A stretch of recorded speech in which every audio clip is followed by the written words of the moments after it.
క్రీస్తునందు ప్రియులరా, మీకు శుభములు వందనములు తెలియజేస్తున్నాను. దేవుని మహాకృపను బట్టి కీర్తన గ్రంథం అంతా కూడా ధ్యానించడానికి దేవుడు మనకు సహాయం చేశాడు.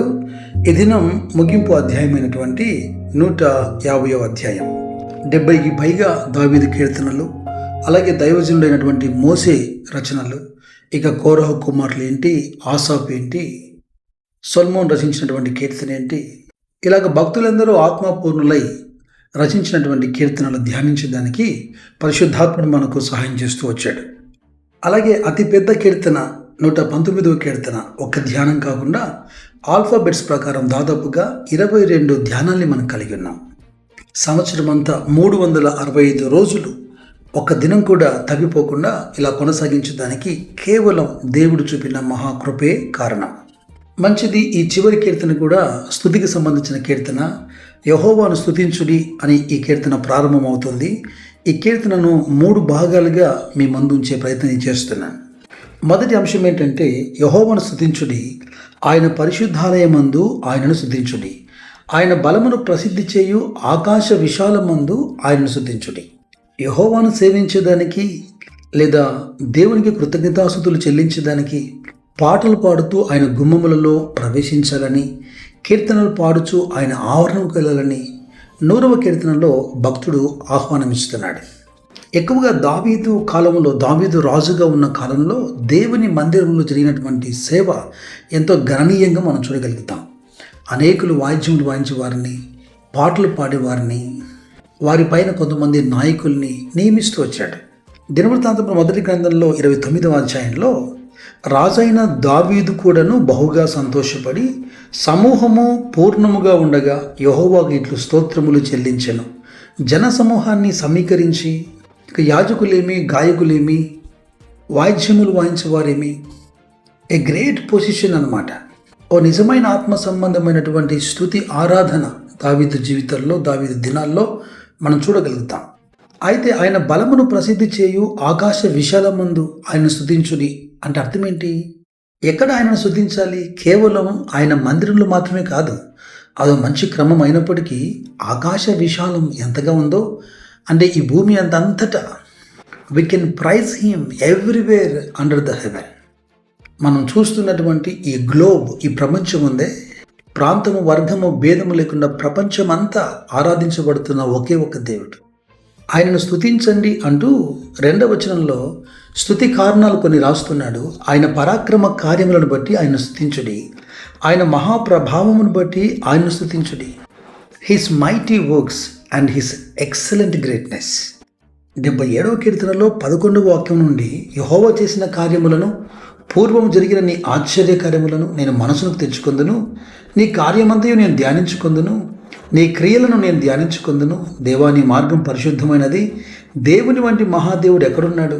ఆశ్చర్యక్రియలు జరిగించు దేవుడవు నీవే. జనములలో నీ శక్తి నీవు ప్రత్యక్షపరుచుకొని ఉన్నావు. నీ బాహుబలం వలన యాకోబు, యోసేపుల సంతతి వరకు నీ ప్రజల్ని విమోచించి ఉన్నావు.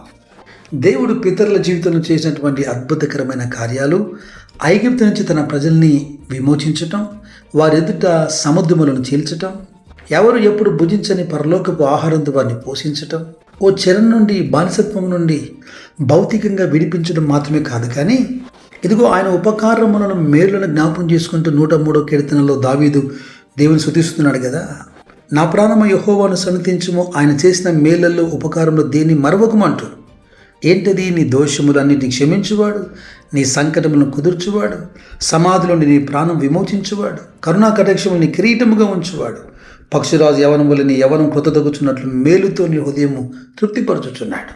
ఆధ్యాత్మికమైనటువంటి విషయాలు, పాప క్షమాపణకు సంబంధించిన విషయాలు, తన పాపములకు పరిహారం పొందినవాడు ధన్యుడంటుంది కదా లేఖనం.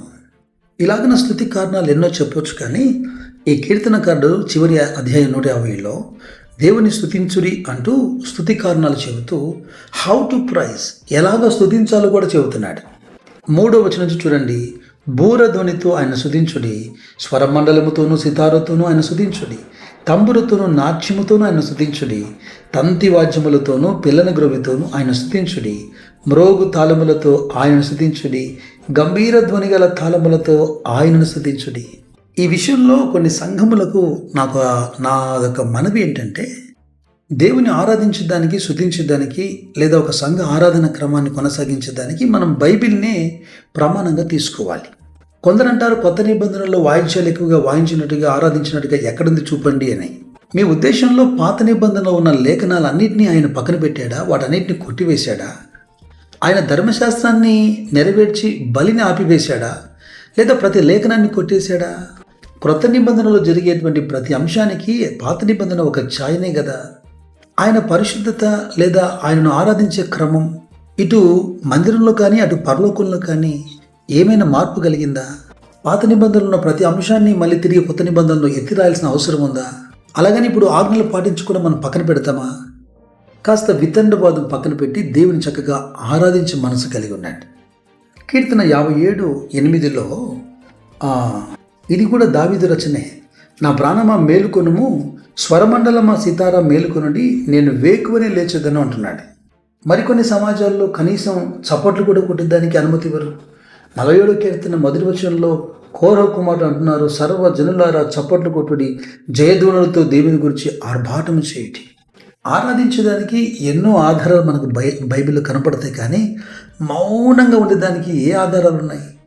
81 కీర్తనలో ఆసాపు అంటున్నాడు, కీర్తన ఎత్తుడి, గిలక తప్పెట పట్టుకోండి అంటే 2వ వచనంలో స్వరమండలమును మనోహరమైన సితారాను వాయించుడి.